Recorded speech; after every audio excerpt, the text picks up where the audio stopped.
100 squats ಮಾಡಿಸಿ 13 ವಯಸ್ಸು ಚಿಕ್ಕ ಹುಡುಗಿನ ಸಾಯಿಸಿದ್ದಾರೆ. ಎಲ್ಲಿ? ಜಿಮ್ಮಲ್ಲಿಲ್ಲ, ಸ್ಕೂಲಲ್ಲಿ. ನಂಬಕ್ಕಾಗ್ತಾ ಇಲ್ಲಲ್ಲ. ಮಹಾರಾಷ್ಟ್ರದಲ್ಲಿ ಒಂದು 13 ವಯಸ್ಸು ಚಿಕ್ಕ ಹುಡುಗಿ 10 ನಿಮಿಷ ಸ್ಕೂಲ್ಗೆ ಲೇಟಾಗಿ ಬಂದಿದ್ದ ಕಾರಣಕ್ಕೆ ಆ ಟೀಚರು ಬಿಸಿಲಲ್ಲಿ ಸ್ಕೂಲ್ ಬ್ಯಾಗ್ ಜೊತೆ 100 ಸಿಟಪ್ಸ್ ಮಾಡಿಸಿದ್ದಾಳೆ. ಅದಾದ್ಮೇಲೆ ನೆಕ್ಸ್ಟ್ ಇದೆ ಆ ಹುಡುಗಿಗೆ ಹೆವಿ ಫೀವರು, ಬಾಡಿ ಪೈನ್ ಜಾಸ್ತಿ ಆಗಿ ಶಿವರಿಂಗ್ ಆಗ್ತಾ ಇದ್ರು. ಅಂಡ್ ಹಾಸ್ಪಿಟ್ಲ್ಗೆ ಹೋಗಿದ ತಕ್ಷಣನೇ ಹುಡುಗಿ ಸತ್ತೋಗಿದ್ದಾಳೆ. ಯಾಕಪ್ಪ ಹಿಂಗೆ ಆಗುತ್ತೆ ಅಂದ್ರೆ ನೋಡಿ, ಚಿಕ್ಕ ಮಕ್ಕಳಿಗೆ ಬಾಡಿ ಫುಲ್ ಗ್ರೋ ಆಗಿರಲ್ಲ.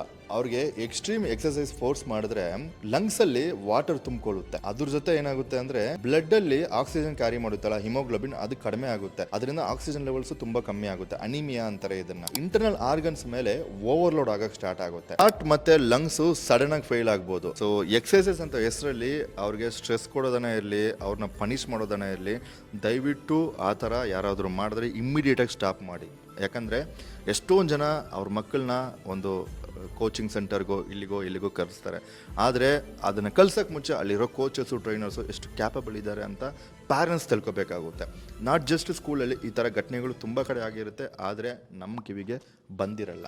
ಸೊ ದಯವಿಟ್ಟು ಈ ವಿಡಿಯೋ ಶೇರ್ ಮಾಡಿ. ಯಾಕಂದರೆ ಮಕ್ಕಳ ಸೇಫ್ಟಿನ, ಅವರು ಹೆಲ್ತ್ನ ನೋಡ್ಕೊಬೇಕಾಗಿರೋದು ಪ್ಯಾರೆಂಟ್ಸ್ ಕರ್ತವ್ಯ. Thank you so much.